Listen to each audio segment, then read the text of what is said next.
Hello అందరూ ఎలా ఉన్నారు? నేనైతే చాలా బాగున్నా అండి. మీరు కూడా బాగుండాలని కోరుకుంటున్నా. ఫస్ట్ ఆఫ్ ఆల్ నేను వీడియోస్ అప్లోడ్ చేయకపోయేసరికి నన్ను అడిగిన వాళ్ళందరికీ కూడా థ్యాంక్ యూ సో మచ్ అండి. ఏమైంది రమ్మ గారు, ఎలా ఉన్నారు, అసలు వీడియోస్ లేవు, ఏమన్నా ప్రాబ్లమ్ అనేసి చాలా మంది అడిగారు. థ్యాంక్ యూ సో మచ్ అండి. ఫస్ట్ ఆఫ్ ఆల్ మీ అందరి ఆశీస్సులు నా మీద ఉండగా నాకేమవుతుందో చెప్పండి. నేను చాలా బాగున్నాను. కాకపోతే మేము లీవ్కి వెళ్ళాము. సో లీవ్ లో ఉన్నప్పుడు కొంచెం మా ఫ్యామిలీతో కూడా గడపాలి అనేసి నేను యూట్యూబ్ ని కాస్త పక్కనైతే పెట్టేశాను. అదేంటి రమ్మ గారు అంత మాట అన్నారు అంటే, మేము మీ ఫ్యామిలీ కదా అనొద్దు, మీరు నా ఫ్యామిలీనే. కాకపోతే ఏంటంటే యూట్యూబ్, తన జాబ్, అది ఇది అనేసి ఉంటాం కాబట్టి అలా 1 month లీవ్ పెట్టినప్పుడు పాపతో మేము అంతా హ్యాపీగా ఉండాలి, కాస్త అలా ఎక్కడికైనా వెళ్దాము అనేసి అయితే వెళ్ళొచ్చామండి. అంతే తప్ప నాకైతే ఏ ప్రాబ్లం లేదండి. నేనైతే చాలా హ్యాపీగా ఉన్నా, నేను మంచిగానే ఉన్నాను. అలాగా మేము పెట్టుకున్న 1 month లీవ్ కూడా కంప్లీట్ అయిపోయింది అనమాట. మా వారైతే రేపు వెళ్ళి డ్యూటీలో జాయిన్ అయిపోవాలి. అందుకని ఈ ప్రిపరేషన్, తన బట్టలు ఐరన్ చేయించుకోవడం, హెయిర్ కటింగ్ చేయించుకోవడం.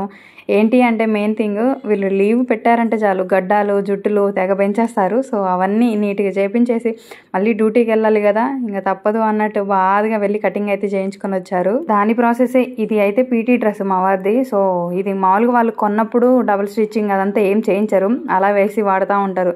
అలా వాడిందే ఇది. కుట్లు అయితే పోయినాయి. సో ఇంకేముంది, డ్యూటీ జాయిన్ అవ్వాలంటే అన్ని గుర్తొస్తాయి కదా. అలాగే రమ కొంచెం ఇది కుట్లుడింది అనేసి కుట్టమని చెప్పారనమాట. అందుకని నేనైతే కుట్టేసేస్తున్నాను. నాకు అసలు లీవ్ దొరికిందంటే చాలు, ఎక్కడ బట్టలు అక్కడ, ఇంట్లో ఎక్కడ సామాన్ అక్కడ వేసేసి పరిగెడదాం పదండి అన్నట్టు పరిగెట్టిపోతాం అనమాట ఎక్కడికైనా వెళ్ళాలంటే. తర్వాత తిరిగి వచ్చాక ఉంటుంది నా స్వామి, అసలు ఇల్లంతా గందరగోళంగా ఉంటుంది, అది సర్దుకోలేక చావాలి. అలానే నాకైతే ఒక 3 days పట్టింది అనమాట. బూజు దులుపుకొని, ఇల్లు కడుక్కొని, అన్నీ చేసుకొని, బట్టలు ఆడి సర్దేసి.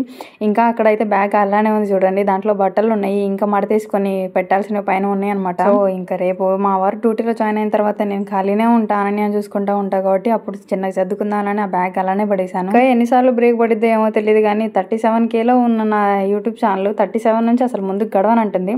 ఇకపై అయినా చూడాలి కంటిన్యూగా పెట్టడానికి వీడియోస్, కంటిన్యూగా చేయడానికి ఎలాంటి ప్రెషర్ లేకుండా మ్యాక్సిమం ట్రై చేస్తాను. ఇవే ఫైనల్ గా మనల్ని మిస్ అయిన వాళ్ళు ఎవరైనా కామెంట్ చేసేయండి. అలాగే లైక్ ఇచ్చేసి సబ్స్క్రైబ్ చేసుకోండి. Bye bye.